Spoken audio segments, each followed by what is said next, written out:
Joe Marinucci. Joe took the helm as president and CEO of Downtown Cleveland Alliance in 2006. During his 14 years there, he has overseen $5.5 billion in investment in downtown and has seen our downtown resident population swell to almost 25,000 individuals.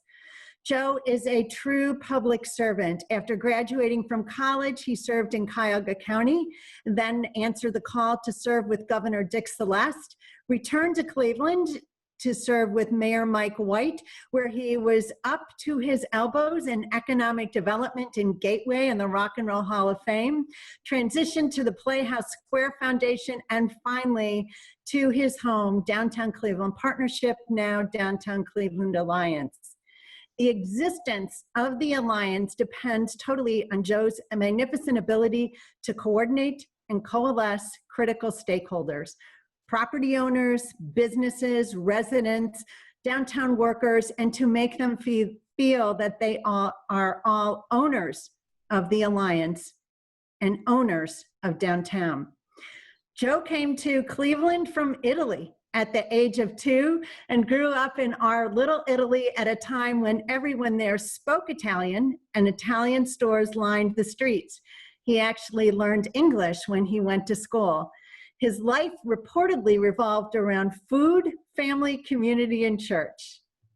All you have to do is look around our current downtown to see his fingerprints on so much of the growth and transformation in business, in people, and certainly in the energy.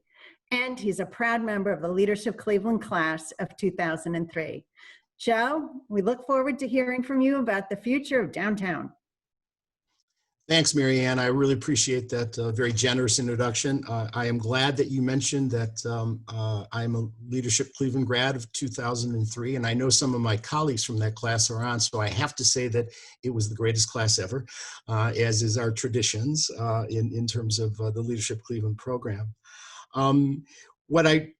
First of all, it's nice to see some familiar faces, although again, with this view, I can't necessarily see all of you, but I assume many of you are either tuning in from home or transitioning slowly into your office environments.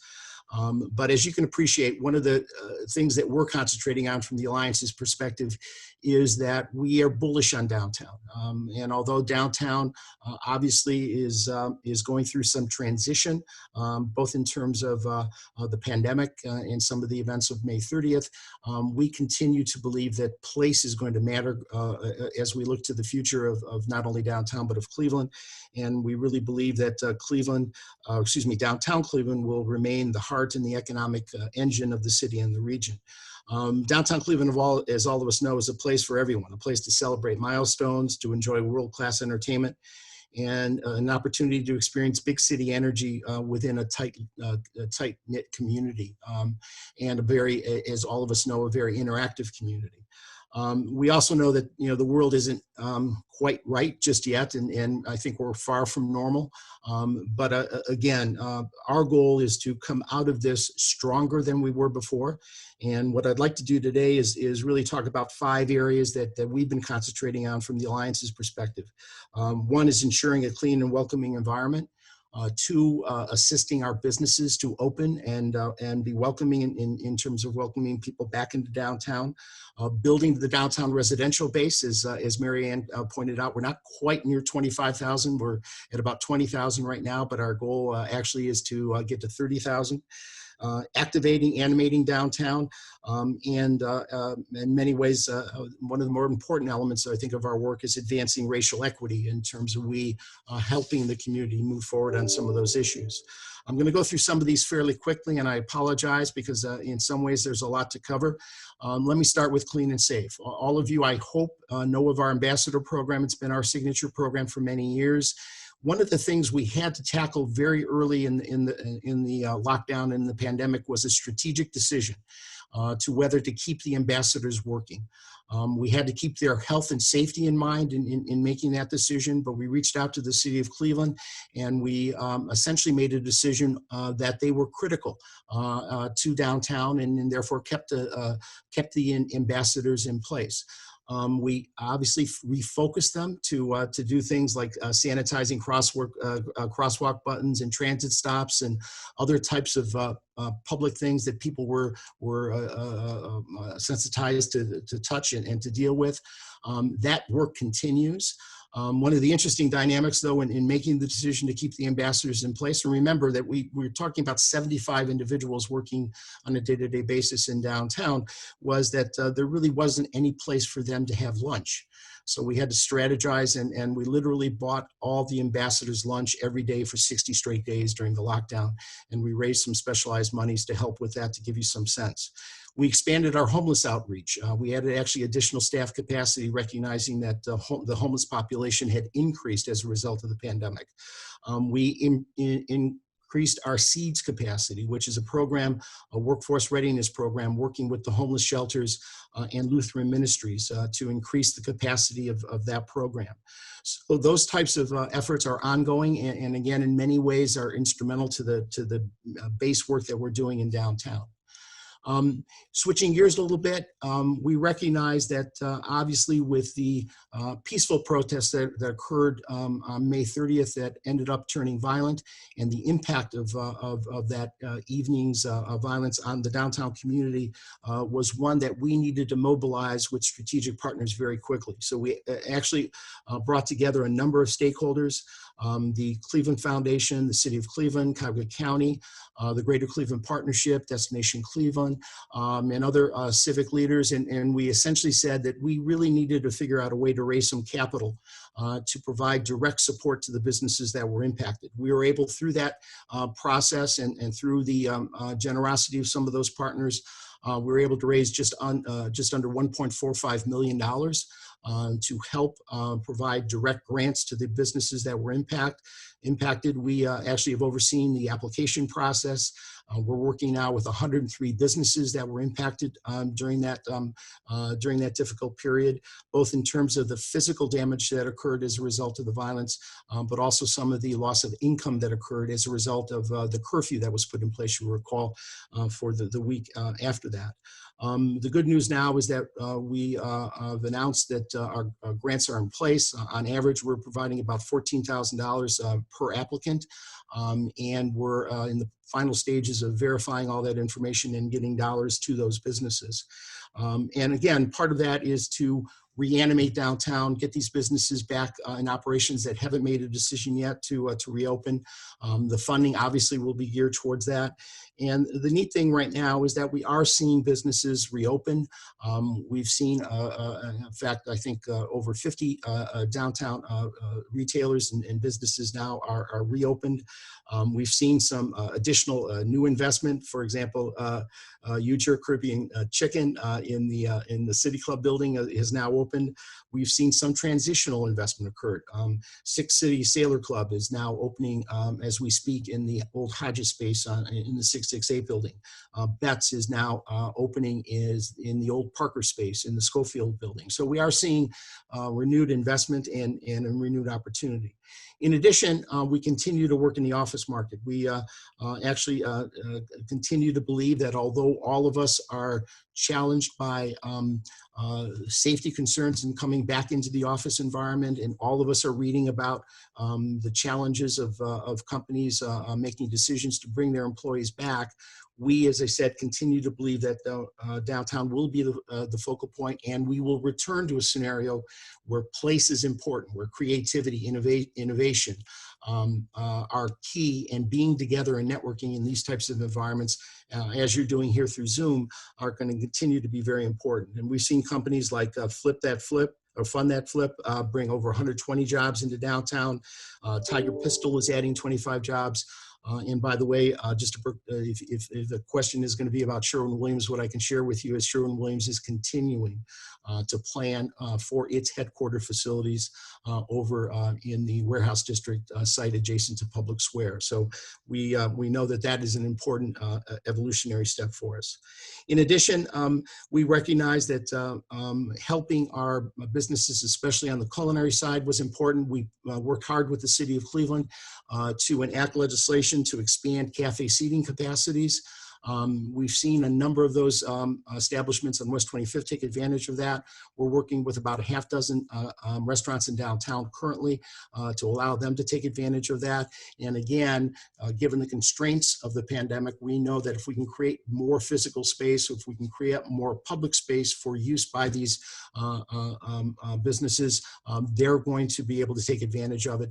And again, we're very comfortable in terms of pushing that. And by the way, although the city's legislation, it technically expands to November, we think on an ongoing basis, we'd like to explore whether the community would like to see that capacity continue into next year, as evidenced by the fact that most likely some of the impact of the virus is going to continue into the first part and maybe well into 2021.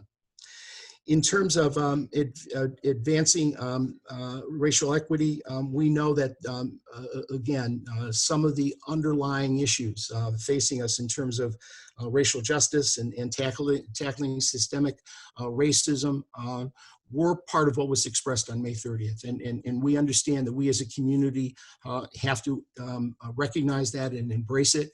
And not simply deal with, I think, the bricks and mortar impact of what occurred downtown, but in the underlying understanding of how we as a community can come together to deal with those underlying issues. So from the Alliance's perspective, we fully embrace the city's legislation declaring racism as a public health crisis. We work with strategic partners to put together a public statement, fully embracing that strategy and committing not only the Alliance, but the signatories to that to aggressive strategies to tackle the issue. I think 140 institutions and businesses signed onto that statement. And again, we're working proactively going forward on strategies that on a day-to-day basis we can realize actionable steps to help us through that process. One of the things that we did tackle very early on was the recognition that with all of the plywood up on the windows in downtown, that presented an opportunity for us. And to be honest, we plagiarized some of the other cities that we saw across the United States that experienced violence earlier than we did. And we recognized that if we could create some mosaics from artists locally, especially artists of color, and use those mosaics as murals to convey, again, some of the underlying messages that we think are important to allow us to not only embrace, but to grow from the experiences that we've had. And the beauty of that is we came together again with a group of strategic partners, Ingenuity, Land Studio, the City of Cleveland, Destination Cleveland, Karamu House, and the Cleveland Foundation to help us think through a strategy. It was important from our perspective that we ensure that artists get paid, and we were able to essentially create a set aside of about $50,000 to help with this initiative. We now have 20 murals that have been completed, some on storefronts in downtown and some in temporary locations like Public Square, and we'll be taking those temporary murals and essentially creating an exhibit format with them and the artists involved to not only hopefully move about downtown, but also some of the other neighborhoods of the city of Cleveland. So those types of things I think are going to be very, very important. And Audrey, I just realized I'm not sure are we moving some of the slides? Oh, sorry about that. We had some images that we wanted to share with you. There, these are some of the arts images that, again, this was the image on Rebel. Also wanted to note from downtown's perspective that investment has continued during this pandemic. In fact, we're in the midst of a $550 million investment spree. Let me quickly go through some of the investments that are either just being completed or ongoing. The first is the May Company building, which just came online and will be accepting, I think, its first residents in over 300 housing units next month. The Flatseas Bank, which is an investment on the part of Global X. And we've had additional capacity being created over in the Avenue District with the 12th and Avenue apartments being undertaken by the Geist Group, and the Avenue townhouses, which are the first for sale housing projects that we've seen downtown in quite some time. And you can see the image of those being completed. In addition, we recognize that some of the work of that we've been doing over the last 15 years continues, and one of the underlying keys to that really is the establishment of federal historic districts in downtown. And the most recent example of that is the Erie View Historic District, the Federal Historic District. And you may ask, why is this important? Well, by creating the federal district and by being a contributing building in the district, these mid-century buildings now are eligible for federal and state historic tax credits. And as you guys know, that's been one of the underpinnings of our revitalization strategy over the last 15 years in downtown Cleveland. We now, I believe, have close to 270 buildings in multiple historic districts in downtown. And again, this has really been part and parcel to our strategy of taking more antiquated buildings in our office portfolio and transitioning them into housing and into hospitality. And as you guys know, that was one of the critical things we've been working on for a long time on Euclid Avenue. And the beauty of that is, if you look at Euclid as an example, we now have at the end of this year, we will have 4,000 residents on Euclid Avenue and 6 hotels, to give you some sense of the transition of that street, in addition to a lot of the commercial activity that remains very, very important for us. So from our perspective, what we're trying to navigate proactively is that, again, investment is continuing. We recognize that the office market is still in embryonic stages of returning, and we know that the office market is going to be critical to the evolutionary steps that we're going to take as a downtown. But the most important thing, I think, for all of us is, and maybe Destination Cleveland's Rediscover Cleveland program, which just reannounced over the last 24 hours, I think is going to be key, because for those of us in Northeast Ohio, the ability to come down, enjoy the downtown environment, enjoy it in a way that maybe is a little different than we've had the opportunity to enjoy in the past, to again take advantage of the beauty, take advantage of things like the virtual Take a Hike program that's been launched by our neighborhood-based partners, and continue to move forward. So with that, I know that was a quick thing, but a couple other things just to note very quickly. Again, we're tracking the dictates from the state of Ohio and the Department of Health. We strongly encourage everyone to obviously enjoy downtown in a very safe manner. And we know that, again, we can navigate this collectively by working together, and again, working with the businesses and working with all of you to bring folks back into the downtown environment. So with that, I know I've probably gone over my 15 minutes, and I'll probably open it up for questions at this point. And by the way, we also have a weekly webinar this Thursday at 3 o'clock. Tanya Menez, the Community Development Director of the City of Cleveland, is going to be joining us for, I think, our 13th installment, and talk about housing, and in particular downtown Cleveland housing, and talk a little bit as well, most likely, about the new tax abatement study that the city has been releasing over the last couple of weeks. So we invite you to take advantage of that as well. Joe, this has been great. We've had a bunch of questions come in, so I'm going to do my best to get to as many as possible. And one that came in to me is about downtown residents. How have they reacted to downtown being so empty, and what has this experience been like for them? I think that is a good question. I think a couple things. Although the occupancy level has remained strong in terms of the downtown market, we do know that individuals may be looking or staying at alternative locations on a short-term basis. Remember that a lot of the downtown population, to be honest, were women. And if you think about it, not only has the pandemic caused a lot of anxiety, but again, some of the events of May 30th have caused some anxiety. So what we're seeing now is people beginning to repopulate their apartments in downtown.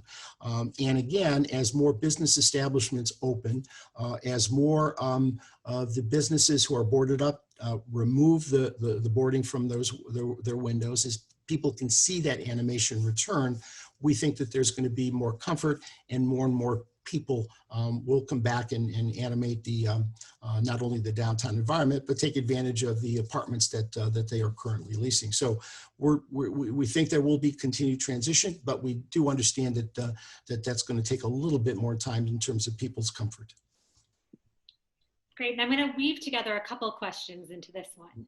So given that things have changed so radically and more jobs are moving permanently to work from home, and also just right now with the impact of the shortened baseball season and the early end of basketball, what steps are being taken by restaurants and businesses to continue animating downtown and meet this very unique moment?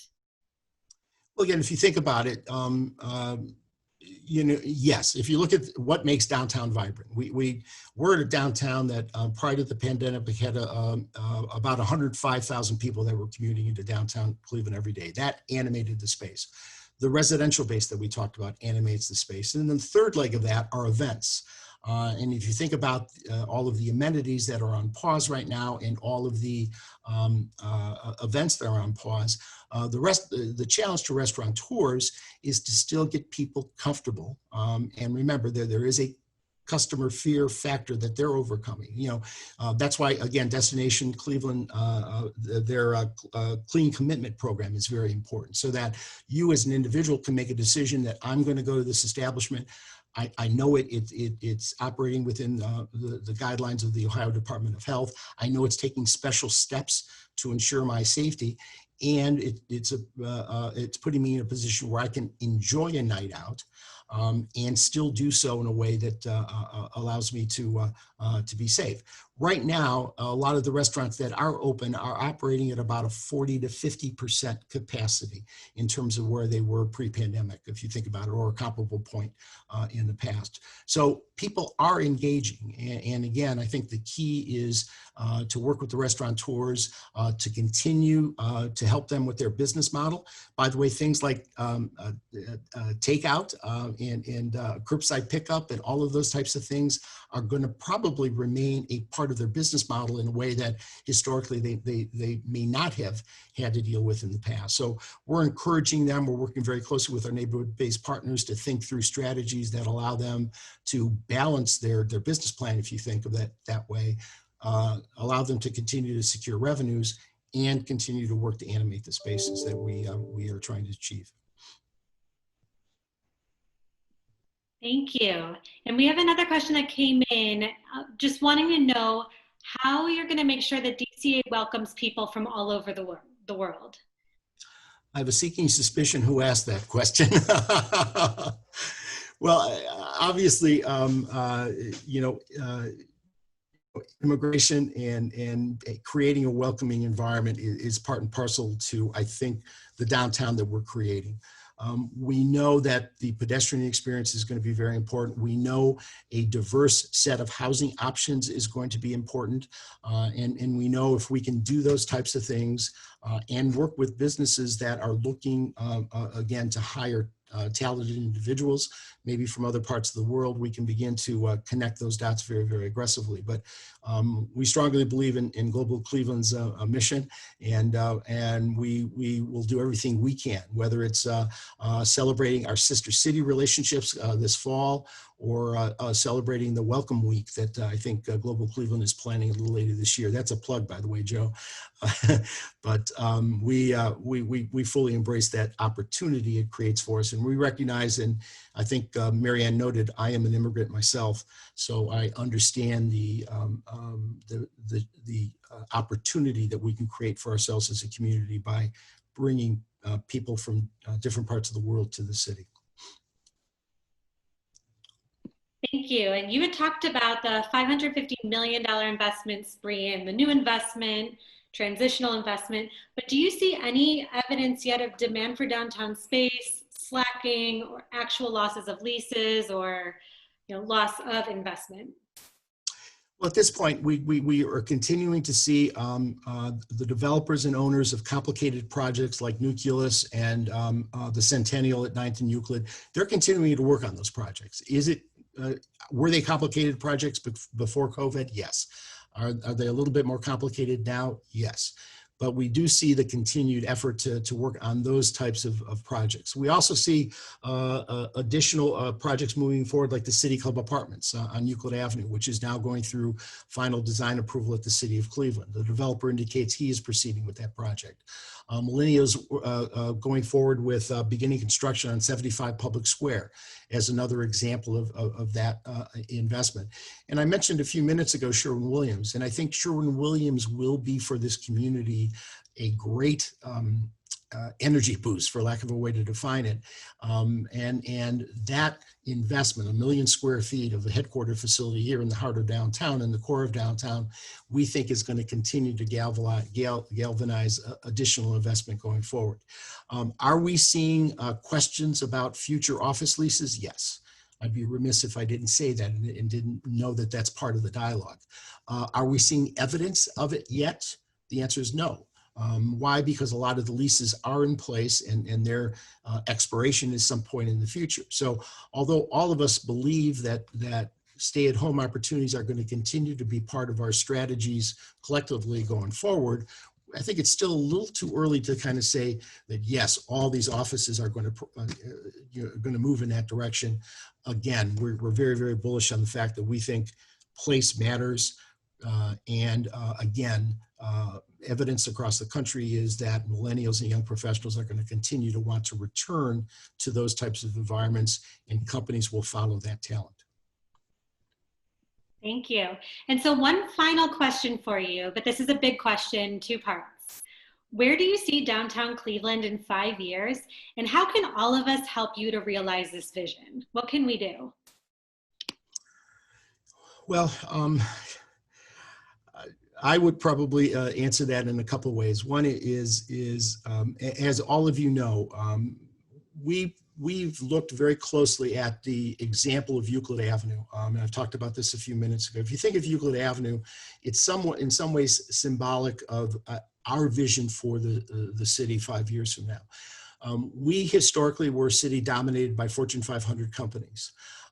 We now have transitioned into a mixed-use community, a mixed-use neighborhood that still has a vibrant office component to it, an office market component, but that residential base has added the energy levels that we think are very, very important. We think, although obviously that we haven't talked a lot about retail, that there's a lot of dialogue right now about what the future of retail is across the country and in particular in downtown. But we also know that continuing to push for residential development in downtown are going to continue to create retail opportunities. It'll continue to animate the space. It'll continue to, what we think will create a walkable street like Euclid Avenue that will have jobs, entertainment anchors like Playhouse Square, and we'll have residents all participating in that neighborhood in a very vibrant way. That's the model we want to create in downtown Cleveland 5 years from now. And all of us working together to recognize that underpinning all that is a welcoming, diverse community that welcomes everybody to the table and works with everybody to kind of create an equitable environment for all of us to prosper in collectively. So I think that's the type of vision we're thinking about, and that's the type of downtown that I'd like to see us evolve into in the next 5 to 7 years. Well, thank you, Joe. I can't put that any better. Thank you for sharing your vision, and then especially ways that we can help support what's going on and how we can help animate downtown. You know, we appreciate the time you've taken to spend with us today. And with that, I'm going to transition over to Marianne Crossley again to help wrap up today's session. Thanks, Jody. Joe, thank you so very much. I truly appreciate your collaborative spirit, and you lead with such humility and accomplish so much. We are really grateful for all that you do. You don't get enough recognition. Thank you.